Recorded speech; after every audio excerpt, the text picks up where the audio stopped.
At first glance, this may seem like Jesus is saying we should never make moral judgments, but that's not it. He is warning against hypocritical judgment, against the tendency we have to see others' faults while ignoring our own.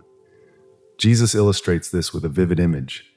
Why do you look at the speck of sawdust in your brother's eye and pay no attention to the plank in your own eye? Matthew 7, verse 3. Imagine this. A person with a huge log sticking out of their eye trying to take a tiny speck out of someone else's eye. It's absurd, right? And that's exactly Jesus' point. So how can we apply this in our daily lives? Here are some practical suggestions. 1. Practice self-reflection. Before pointing out others' mistakes, examine your own heart. Ask yourself, am I committing the same error or something similar? 2. Cultivate empathy. When you find yourself judging someone, try to put yourself in that person's shoes. What circumstances might have led to this behavior? 3. Remember your own need for grace. We all make mistakes. We all need forgiveness. Let this awareness make you more compassionate toward others. 4. When it's necessary to correct someone, do it with humility and love. Remember, the goal is not to condemn, but to restore. Practice what psychologists call compassionate curiosity. Instead of judging, ask yourself, what's going on with this person? How can I help? Jesus is not saying we should never discern right from wrong. He is calling us to approach others and ourselves with humility, compassion, and grace. Imagine for a moment that you are on a hill in Galilee more than 2,000 years ago. The sun is shining on the green grass, a gentle breeze caresses your face, and in front of you is a man who is about to change the world with his words. This man is not a powerful politician, nor a famous philosopher. He is Jesus of Nazareth, the Son of God, who is about to deliver the most revolutionary speech in history, the Sermon on the Mount. But what is so special about this sermon? Why, after 2 millennia, do we still talk about it?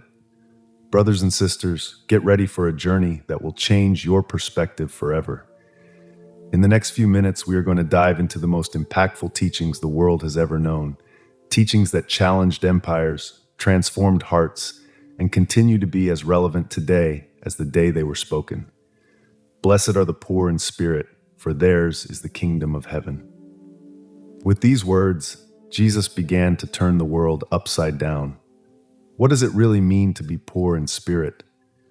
The answer will surprise you and make you question everything you thought you knew about success and happiness.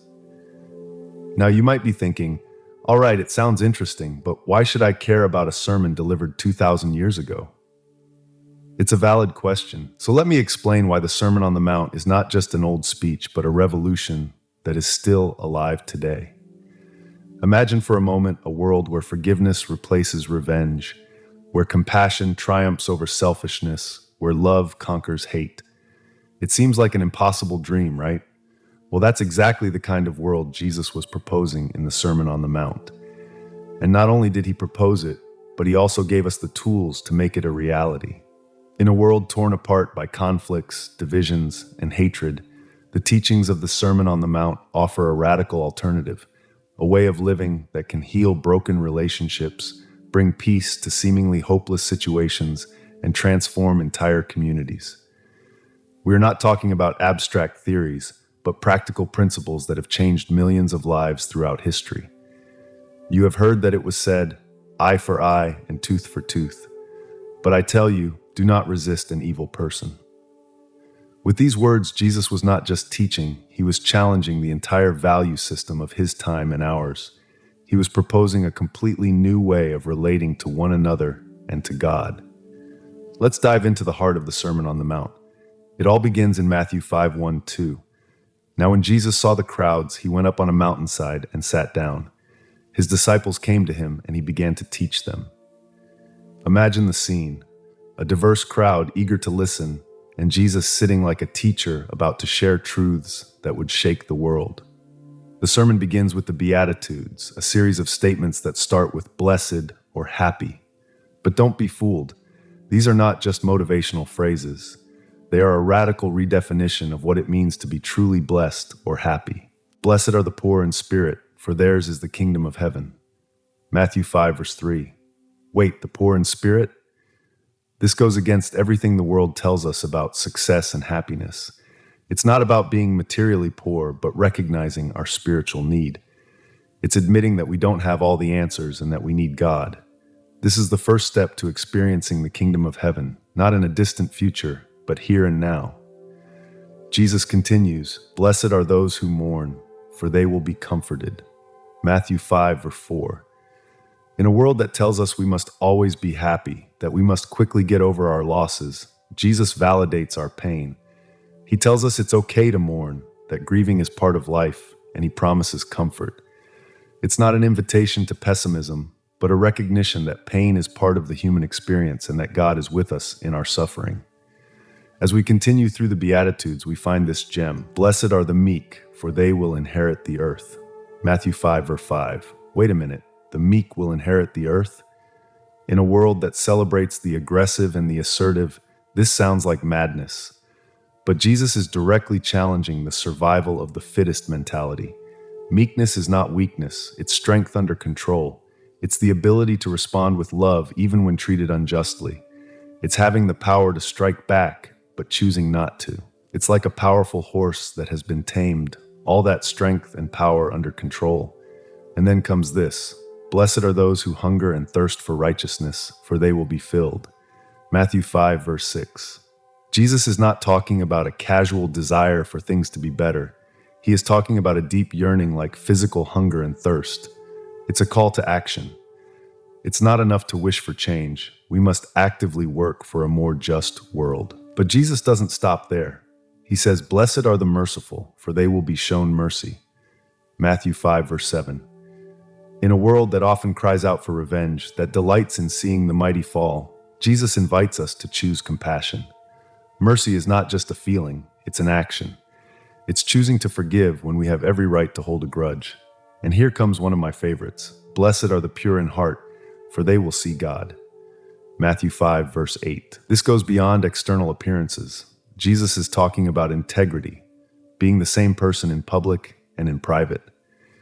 It's a call to authenticity in a world of masks and pretenses. Moving forward in the Sermon on the Mount, we come to one of Jesus' most challenging teachings. You have heard that it was said, eye for eye and tooth for tooth. But I tell you, do not resist an evil person. If anyone slaps you on the right cheek, turn to them the other cheek also. Matthew 5, verse 38-39. Wow, wait a minute. Is Jesus saying we should be weak and let people walk all over us? No, not at all. What Jesus is proposing here is nothing less than a revolution in human relationships. In that culture and ours, revenge was and is the norm. If someone wrongs you, it's expected that you will hit back. Eye for eye, tooth for tooth. But Jesus says, stop. There's a better way. Offering the other cheek doesn't mean being a doormat. It means refusing to retaliate. It means breaking the cycle of violence and revenge. It's a way of saying, your act of violence ends with me. I will not perpetuate it. But Jesus goes even further. He says, love your enemies, bless those who curse you, do good to those who hate you, and pray for those who mistreat you and persecute you. Matthew 5:44. This is perhaps the most radical command of all. It goes against every natural instinct we have. Love our enemies, bless those who curse us. Is Jesus serious? Yes, he is. And he explains why we should do this. So that you may be children of your Father in heaven. He causes his sun to rise on the evil and the good, and sends rain on the righteous and the unrighteous. Matthew 5:45. Now let's delve into another fascinating section of the Sermon on the Mount. Jesus addresses something we all do: judge others. He says, do not judge, or you too will be judged. Matthew 7:1. At first glance, this may seem like an invitation to have no moral standards, but that's not what Jesus is saying at all. He is warning against hypocritical and arrogant judgment. Jesus illustrates this with a vivid image. Why do you look at the speck of sawdust in your brother's eye and pay no attention to the plank in your own eye? Matthew 7:3.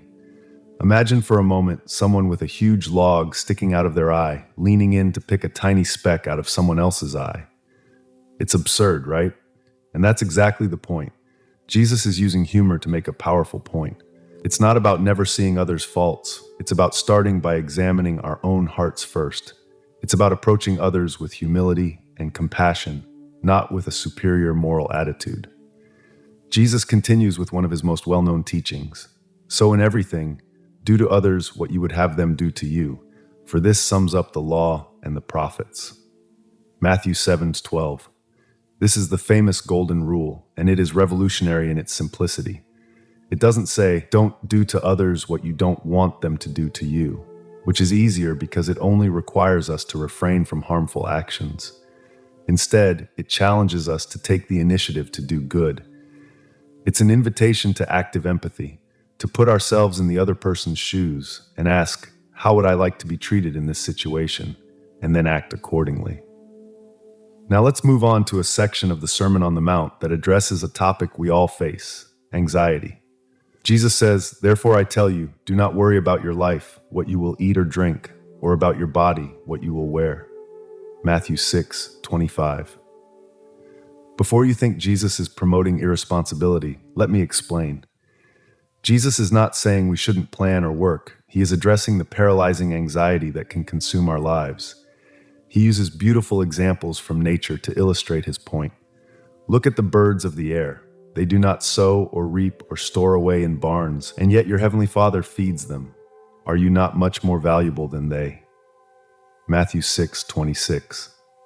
Think about it for a moment. Have you ever seen a bird having a panic attack about where it will find its next meal?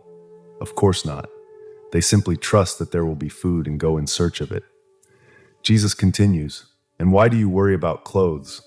See how the flowers of the field grow. They do not labor or spin, yet I tell you that not even Solomon in all his splendor was dressed like one of these. Matthew 6:28-29. Again, Jesus is not promoting passivity. He is inviting us to trust in a loving Father who cares for us even more than for the birds and flowers. He is challenging our tendency to think that everything depends on us. And then comes the masterstroke. But seek first his kingdom and his righteousness, and all these things will be given to you as well. Matthew 6:33. This is a radical change of priorities. Jesus is saying, put God first, seek his will, pursue his righteousness, and trust that he will take care of your needs. It's not a promise of wealth or a trouble-free life. It's an invitation to live with an eternal perspective, trusting in a God who loves and cares for us. Now let's dive into one of the most challenging parts of the Sermon on the Mount. Jesus addresses something we all face daily, our priorities and our relationship with material things. He says, do not store up for yourselves treasures on earth, where moths and vermin destroy and where thieves break in and steal, but store up for yourselves treasures in heaven, where moths and vermin do not destroy and where thieves do not break in and steal. Matthew 6:19-20. Wow, that's strong, right? Jesus is touching on something very deep here. He's not saying it's bad to have things. He's challenging us to think about what we truly value, about where we are investing our lives. Think about it for a moment. How often do we find ourselves chasing the next shiny thing, the new phone, the latest car, the trendy clothes? And there's nothing inherently wrong with these things, but Jesus is inviting us to look beyond them. He continues with a phrase that is like a punch to the gut. For where your treasure is, there your heart will be also. Matthew 6:21. Boom. Jesus is saying that what we value shapes who we are. Our priorities are not just about what we do, but about who we become. And then he throws down the final challenge in this section. No one can serve two masters. Either you will hate the one and love the other, or you will be devoted to the one and despise the other. You cannot serve both God and money. Matthew 6:24. Jesus is not saying that money is bad. He is pointing out that the love of money, the obsession with material things, can easily become a master in our lives. It can control us, shape our decisions, determine our course in life. And when that happens, there is no room for God. Now let's move on to one of the most famous parts of the Sermon on the Mount, the Lord's Prayer. Jesus says, this then is how you should pray. Our Father in heaven, hallowed be your name. Matthew 6:9. Stop for a moment and think about how revolutionary it is to begin a prayer with our Father. In that culture, God was seen as distant and fearsome. And here is Jesus teaching us to address God as a loving Father. That changes everything. Jesus continues, your kingdom come, your will be done on earth as it is in heaven. Matthew 6:10. This is not just a nice part of the prayer, it's a radical commitment. We are saying, God, let your will be done, not mine. Let your kingdom, your way of doing things, prevail in my life and in the world. Then Jesus teaches us to ask, give us today our daily bread. Matthew 6:11. Did you notice something interesting? It's our bread, not my bread. Even in our basic needs, Jesus reminds us that we are part of a community, and it's daily bread. Jesus encourages us to trust in God daily, not to anxiously hoard. Forgive us our debts, as we also have forgiven our debtors. Matthew 6:12. Wow, this is tough, right? Jesus is directly linking the forgiveness we receive to the forgiveness we offer. He is saying that we cannot expect to experience God's forgiveness if we refuse to forgive others. And finally, and lead us not into temptation, but deliver us from the evil one. Matthew 6:13. Jesus acknowledges that life is a struggle, that we face temptations and difficulties. But he teaches us to depend on God, to seek his protection and deliverance. This prayer, so simple yet so profound, encompasses all aspects of life.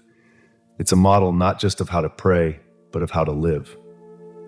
Now let's move on to a part of the Sermon on the Mount that addresses something we all face: worry and anxiety. Jesus says, therefore I tell you, do not worry about your life, what you will eat or drink, or about your body, what you will wear. Is not life more than food, and the body more than clothes?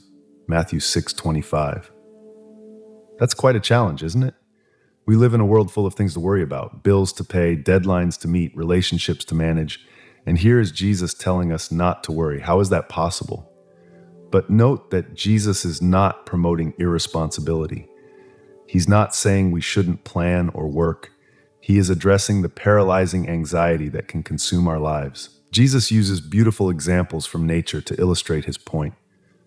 Look at the birds of the air. They do not sow or reap or store away in barns, and yet your heavenly Father feeds them. Are you not much more valuable than they? Matthew 6:26. Think about it for a moment. Have you ever seen a bird having a panic attack about where it will find its next meal? Of course not. They simply trust that there will be food and go in search of it. Jesus continues, and why do you worry about clothes? See how the flowers of the field grow. They do not labor or spin.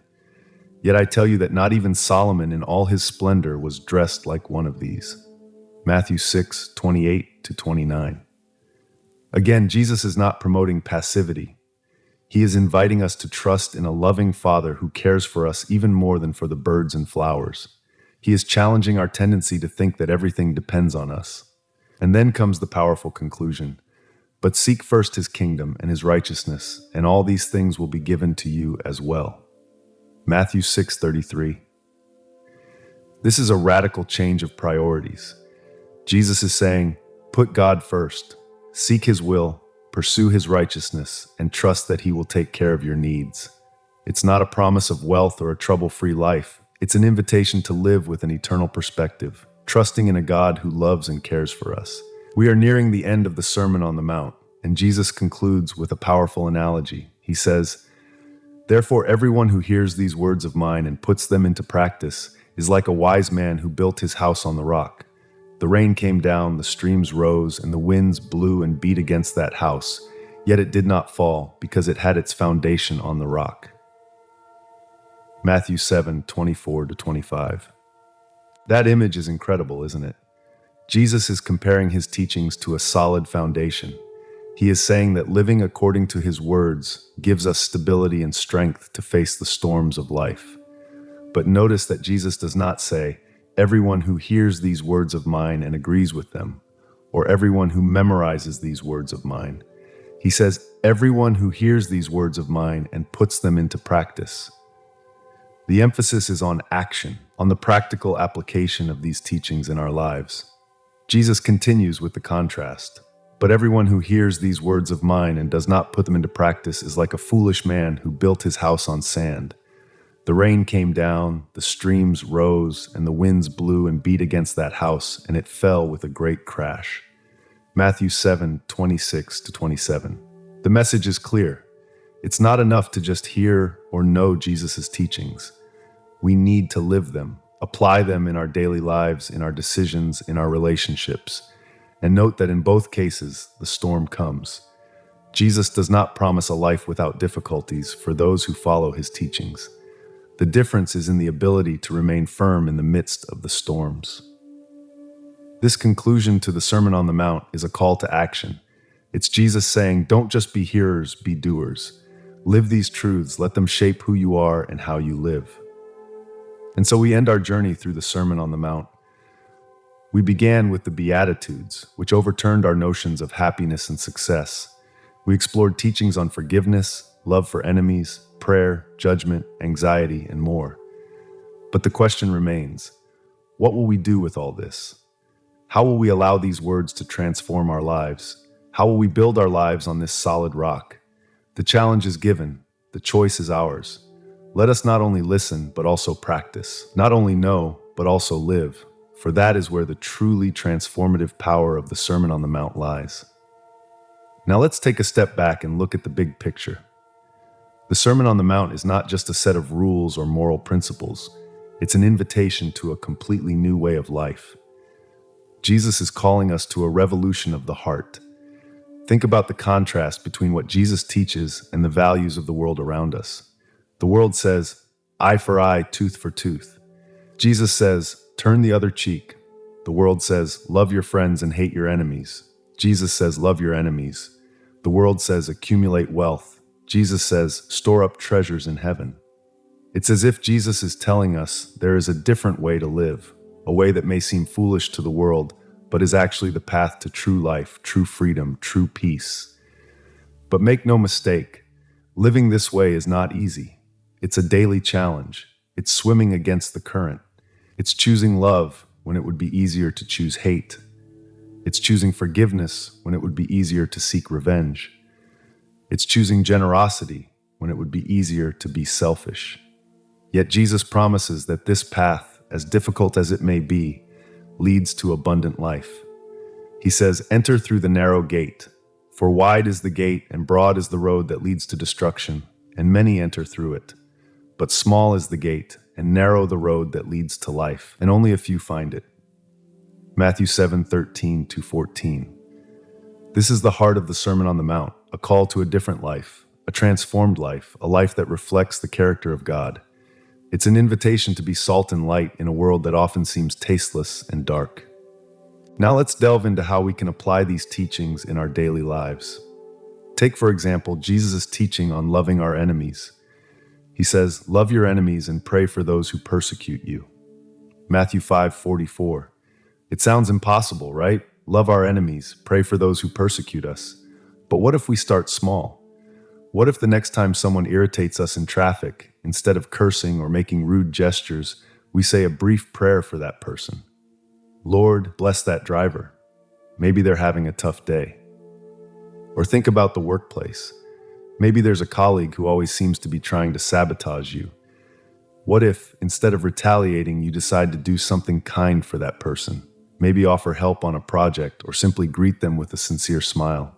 Jesus is not asking us to approve of wrong behavior. He is calling us to respond to evil with good, to break the cycle of hatred and retaliation. And what about Jesus' teaching on not judging others? This doesn't mean we can't discern right from wrong. It means we must approach others with humility and compassion, recognizing that we all have faults. The next time you find yourself harshly judging someone, stop and ask yourself, what circumstances might have led this person to act this way? If I were in their situation, how would I act? This simple shift in perspective can transform how we see and treat others. Now let's talk about something we all face, worry and anxiety. Jesus says, therefore, do not worry about tomorrow, for tomorrow will worry about itself. Each day has enough trouble of its own. Matthew 6:34. This doesn't mean we shouldn't plan for the future. It means we shouldn't let anxiety about the future steal our peace in the present. It's an invitation to live one day at a time, trusting that God will take care of us. How can we put this into practice? How about starting each day with a moment of gratitude? Before even getting out of bed, thank God for 3 things in your life. This helps set a positive tone for the day and reminds us of the blessings we already have. When anxiety strikes, and it will, try this exercise. Pause for a moment. take a deep breath and ask yourself, is this worry about something I can control? If so, make a plan of action. If not, give it to God in prayer. Remember Jesus' words. Look at the birds of the air. They do not sow or reap or store away in barns, and yet your heavenly Father feeds them. Are you not much more valuable than they? Matthew 6:26. Let this truth sink into your heart. You are valuable. You are loved. You are cared for. And what about prayer? Jesus taught us the Lord's Prayer as a model. How about incorporating this prayer into your daily routine, not just reciting the words, but reflecting on each phrase? Our Father, remember that you have a heavenly Father who loves you. Your kingdom come. Commit to living out God's values today. Give us today our daily bread. Trust God to meet your needs. Now let's talk about temptation. Jesus addresses this in the Sermon on the Mount in a very direct and frankly uncomfortable way. He says, if your right eye causes you to stumble, gouge it out and throw it away. It is better for you to lose one part of your body than for your whole body to be thrown into hell. Matthew 5:29. Wait a minute. Is Jesus really telling us to gouge out our eyes? No, he's using hyperbole, deliberate exaggeration, to make an important point. The point is this: we must take sin seriously and be willing to take drastic measures to avoid it. So how can we apply this in our daily lives? Think about the things that frequently lead you into temptation. Maybe it's certain websites or particular TV shows, or maybe it's certain people or places. Jesus is saying, be radical in dealing with these sources of temptation. If certain websites are a problem for you, install a blocker. If certain people always negatively influence you, maybe it's time to reevaluate those friendships. This isn't easy. It may involve sacrifice. It may mean giving up things you like, but Jesus is saying it's worth it. He's saying that our spiritual purity, our moral integrity, is more important than any temporary pleasure sin might offer. And remember, we are not in this struggle alone. Jesus taught us to pray and lead us not into temptation, but deliver us from the evil one. Matthew 6, verse 13. We can and should ask for God's help to resist temptation. Now let's talk about something we all do every day: talk. Jesus has a lot to say about our words in the Sermon on the Mount. He says, but I tell you that everyone will have to give account on the day of judgment for every empty word they have spoken. Matthew 12, verse 36. This puts our daily conversations in a whole new perspective, doesn't it? Jesus is emphasizing the power of words. They are not just sounds coming out of our mouths. They have the power to build up or tear down, to heal or hurt. So how can we apply this in our daily lives? How about trying a gossip fast for a week? Challenge yourself not to speak ill of anyone, even jokingly or harmlessly. Instead, look for ways to use your words to encourage and uplift others. Jesus also speaks about oaths. He says, but I tell you, do not swear an oath at all. All you need to say is simply yes or no. Anything beyond this comes from the evil one. Matthew 5:34-37. The point here is not so much about formal oaths, but about integrity in our words. Jesus is saying, be a person of your word. Let your promises and commitments be so trustworthy that they don't need to be reinforced with oaths. In practice, this means doing what you say you will do. It means being honest, even when it's hard. It means admitting when you are wrong, instead of trying to cover it up with more words. Remember, our words are a reflection of our hearts. Jesus says, for the mouth speaks what the heart is full of. Matthew 12:34. So cultivating a heart full of love, compassion, and truth is key to communication that honors God and blesses others. Now let's talk about something we all do, but often don't think much about: judging others. Jesus has strong words about this in the Sermon on the Mount.